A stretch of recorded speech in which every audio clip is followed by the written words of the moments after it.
Welcome to my all friends. हम संख्या पद्धति के बारे में पढ़ चुके थे, जिसके अंदर हमने परिमेय संख्या है, पूर्ण संख्या है, पूर्णांक, प्राकृत संख्या के बारे में अध्ययन किया था। परिमेय संख्याओं के बारे में किया था, जिन्हें परिमेय संख्या p/q के रूप में लिखी जा सकती है, उन्हें परिमेय संख्या है कहा जाता है।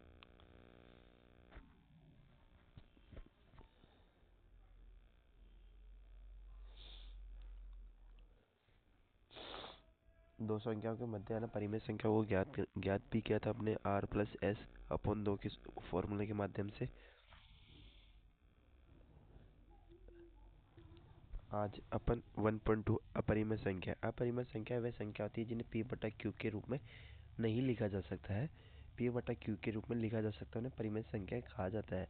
चलो हम आगे स्टडी करते हैं। पिछले अनुच्छेद में हमने ये देखा कि संख्या रेखा पर ऐसी संख्या भी हो सकती है जिसे परिमेय संख्या नहीं है। इस अनुच्छेद में हम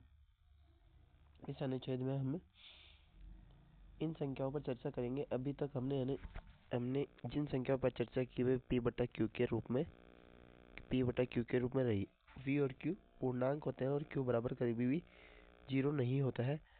अतः आप ये प्रश्न कर सकते हैं कि ऐसा भी संख्या है जो इस रूप में नहीं हो। वस्तुतः ऐसी संख्या होती है। लगभग 400 ग्रीस के प्रसिद्ध गणितज्ञ और दार्शनिक पाइथागोरस के अनुयायियों ने इस संख्या का सबसे पहले पता लगाया है कि इन संख्याओं को अपरिमेय संख्या इनरेशनल नंबर्स कहा जाता है, क्योंकि पूर्णांकों के अनुपात के रूप में लिखा जा सकता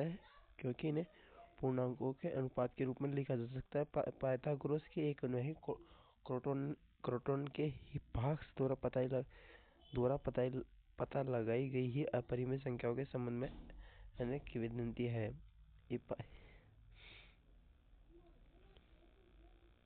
हिप्पार्क्स के एक दुर्भाग्य अंत रहा, चाहे इसका कारण इस बात की खोज हो कि √2 एक अपरिमेय संख्या है।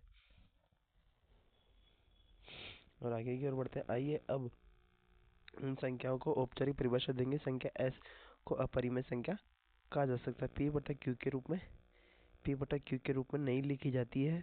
अपरिमेय संख्या कहा जा सकता है जिन्हें p/q के रूप में नहीं लिखा जा सकता है। p और q क्या होता है? पूर्णांक। q बराबर 0 भी नहीं होते। आप ये भी जानते होंगे अपरिमित रूप से अनेक परिमेय संख्या होती है। इस प्रकार अपरिमेय संख्या भी अपरिमित रूप से अनेक होती है। उदाहरण के रूप में √2, √3, √5 और पाई 0.100 आगे ऐसे ही चलता रहता है। आपको याद होगा कि जब कभी भी हम प्रत्येक अंडर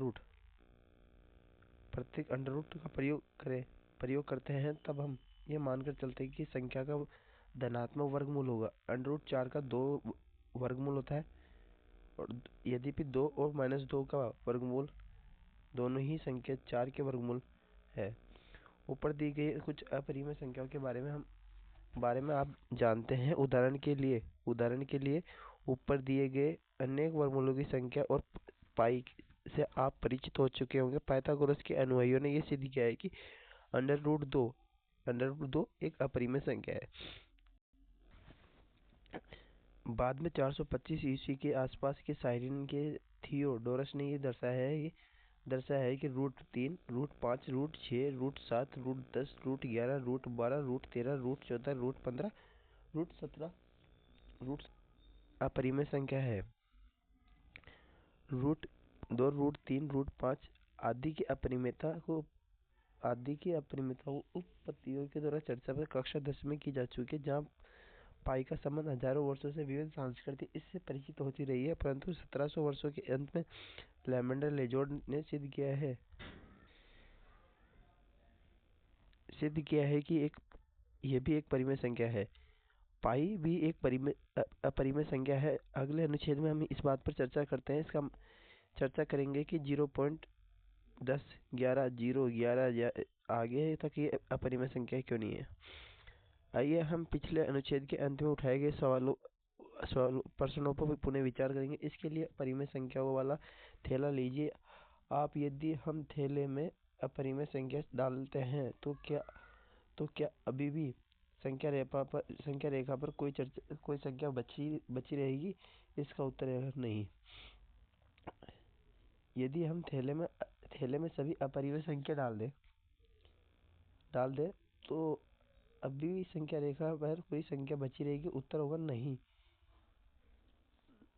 अतः एक साथ ली जाने वाली सभी परिमेय संख्या अपरिमेय संख्याओं के संग्रहण को वास्तविक संख्या कहा जाता है। परिमेय संख्या और अपरिमेय संख्या के संग्रहण से जो प्राप्त होता है हमें वो नेचुरल नंबर, रियल नंबर, वास्तविक संख्या का नाम दिया जा सकता है। वास्तविक संख्या परिभाषा भी वास्तविक संख्या कहा जाता है। वास्तविक संख्या की परिभाषा भी यही है। वास्तविक संख्याओं को आर के द्वारा रिप्रेजेंट किया जाता है। अतः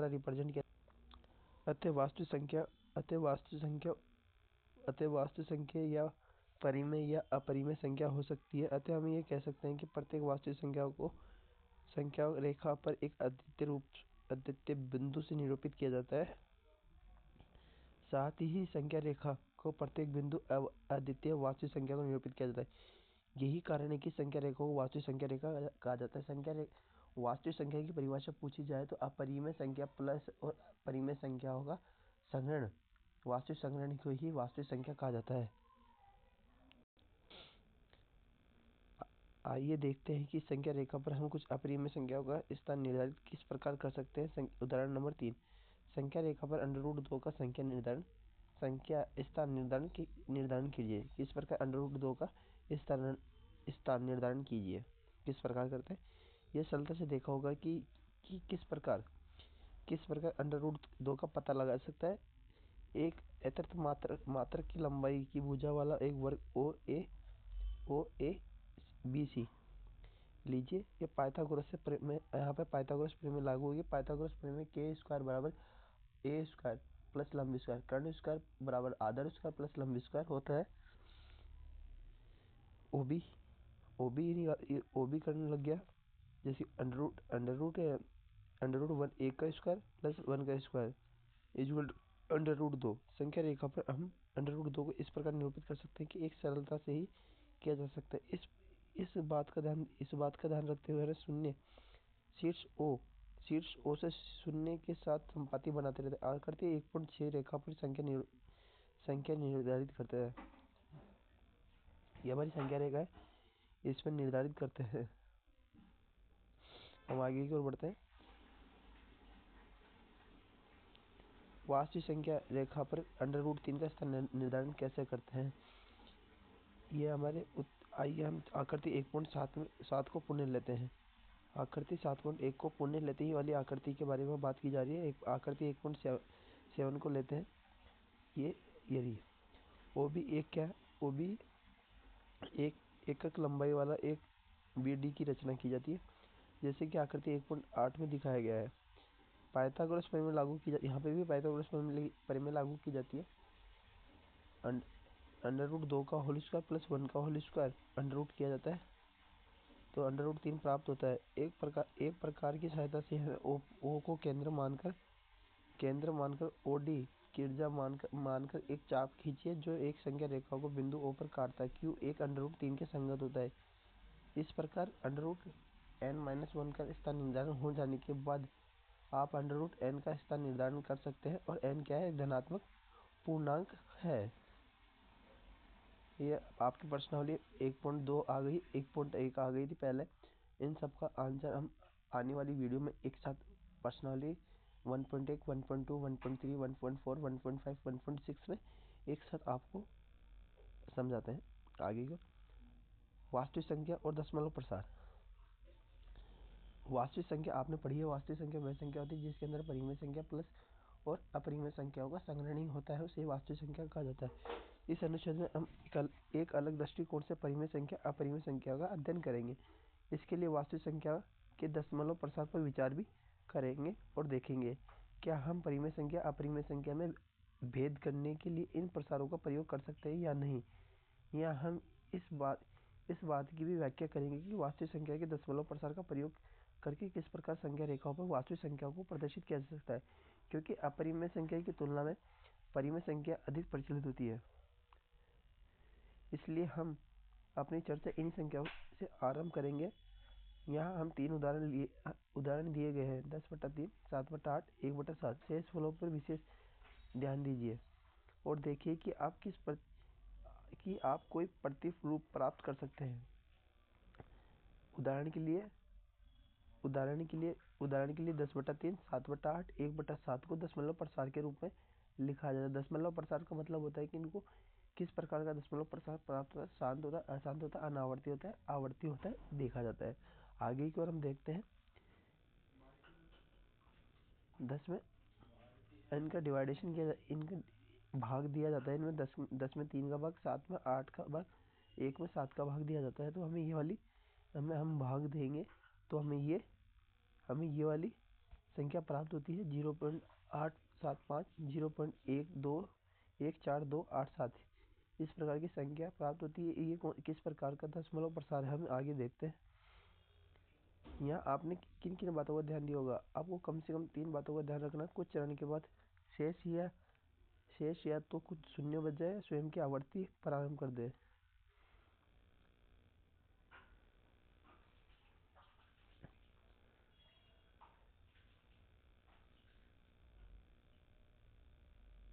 दशमलव प्रसार की बात की जाए तो दशमलव प्रसार के अलग अलग प्रकार होते हैं। स्थिति नंबर 0 दशमलव प्रसार में मतलब भाग देने पर शून्य प्राप्त होता है। शून्य प्राप्त होता है। शेष कभी शून्य नहीं होता है। शेष कभी हमेशा शून्य नहीं रहता है।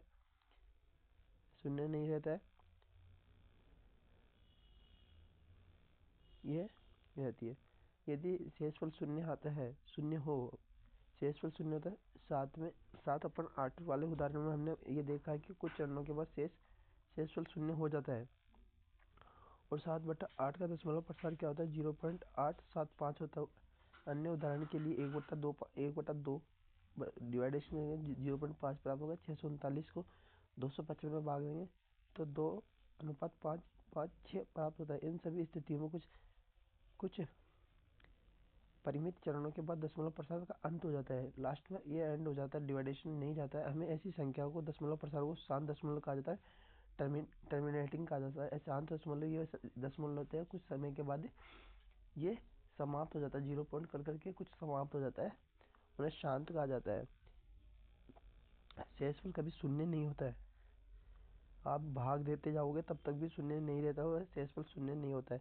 1/3 और 1/7 वाले उदाहरण में हमने ये पाते हैं कि कुछ चरणों के बाद शेषफल की आवर्ती होती रहती है। शेषफल बार बार वही आता रहता है, जिसे दशमलव प्रसार नियंत्रित जारी रहता है। दूसरे शब्दों में भागफल में अंकों का एक पुनरावर्ती खंड प्राप्त करता है।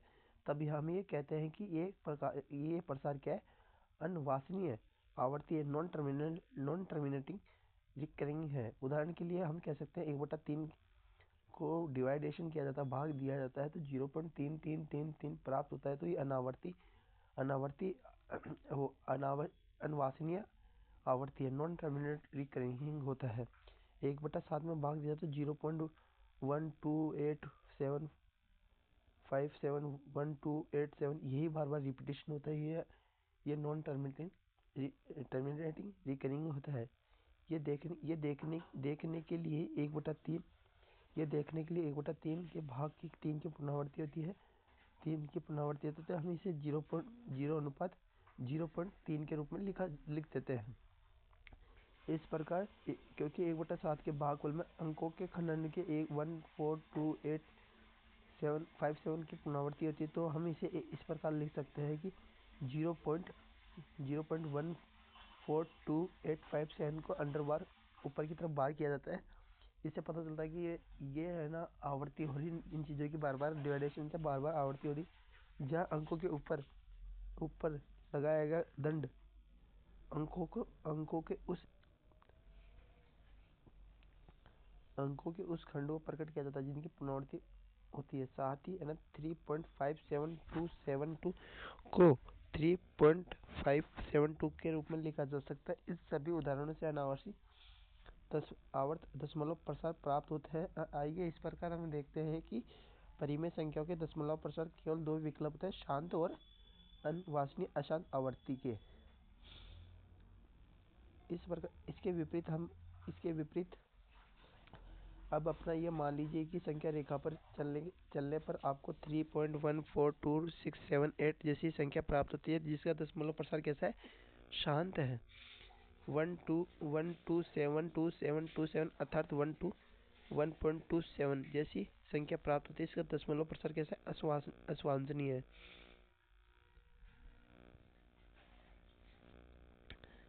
इससे यह निष्कर्ष निकलता है कि एक परिमेय संख्या, ये एक परिमेय संख्या है। इसका उत्तर होगा हाँ। इस प्रकार हम सिद्ध कर सकते हैं कि कुछ उदाहरण लेकर भी इस तथ्य को प्रदर्शित करते हैं शांत स्थितियां जैसे तरल जो सरल है। देख उदाहरण नंबर 6 दिखाइए कि 3.142678 एक परिमेय संख्या है। दूसरे शब्दों में 3.12678 को p बटा q के रूप में लिखना है। इसको p बटा q के रूप में लिख सकते हैं। परिमेय संख्या है। आपने बोला है कि उत्तर यस हाँ, तो उसका इस 3.12678 को परिमेय p बटा q के रूप में लिखना है, जो q बराबर 0 नहीं हो सकता। इसको हमने 3142678 अपॉन ये जितने पॉइंट लगे हुए हैं, जितने बिंदु पीछे से गिरने पर पॉइंट लगा हुआ है 1 2 3 4 5 6, तो 6 टाइम 0 नीचे की तरफ आ जाएगा। ये एक प्रकार की परिमेय संख्या है। आइए हम इस स्थिति पर विचार करते हैं कि दशमलव प्रसार अविश्वसनीय आवृत्ति का होता है। उदाहरण नंबर 7 की ओर चलते हैं। देखिए 0.3333 को अपन इस रूप में लिख सकते हैं। 0.3 का बार को p बटा q के रूप में लिखना है। p और q पूर्णांक है, q बराबर 0 नहीं हो सकता है। x की वैल्यू अपने पास दी गई है 0.3333। जितनी भी संख्या पर बार लगा है, इसका मतलब है कि वो 10 है, और जितनी संख्या पर बार नहीं लगा हो उतना एक कम करना होता है।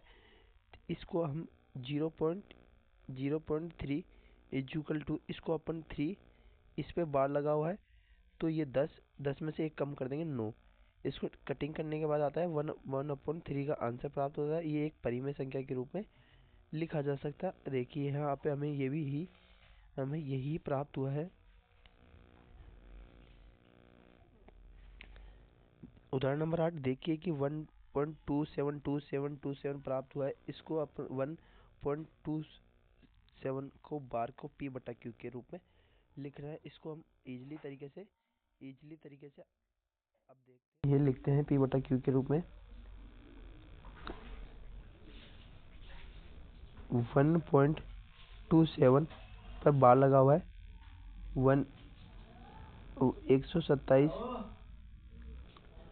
127 में से जितनी संख्या पर बार नहीं लगा हुआ उनको माइनस किया जाएगा।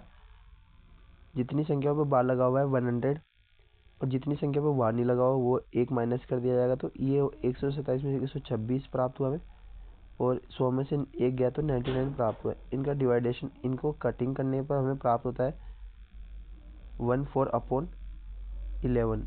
ये एक परिमेय संख्या के रूप में है। हम आगे की तरफ देखते हैं, यही आंसर हमें प्राप्त हुआ है। देखिए यहाँ पे हमें यही आंसर प्राप्त हुआ है 14/11। इसको डिवाइडेशन पे हम 1.27 का बार लिख सकते हैं। नेक्स्ट वीडियो में उदाहरण नंबर 9 से ही हम पढ़ाई स्टार्ट करेंगे, और हम आगे और भी अच्छा सुधार करेंगे। आज हमने ये सीखा है कि परिमेय संख्या, दशमलव प्रसार, शांत दशमलव प्रसार के बारे में पढ़ा है, और हमने दशमलव प्रसार को परिमेय p बटा q के रूप में किस प्रकार लिख सकते हैं इनके बारे में हमने अध्ययन किया है आज।